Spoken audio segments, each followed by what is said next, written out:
To set touch and hold delay in Samsung Galaxy S9 or S9 Plus. Open Settings.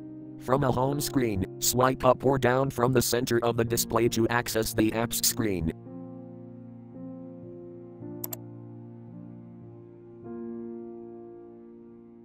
Tap Settings.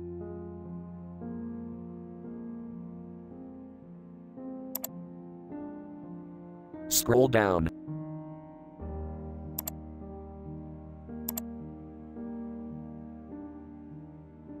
Tap Accessibility.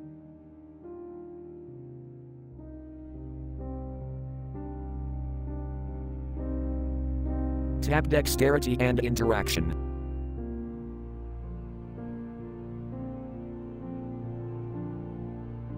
Tap Touch and hold delay.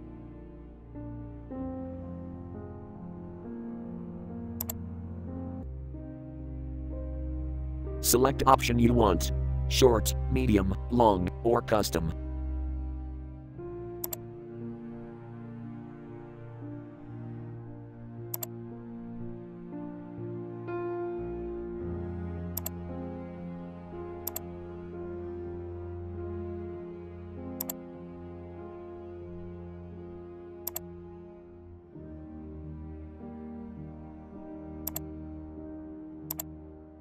Thank you for watching. Have a nice day.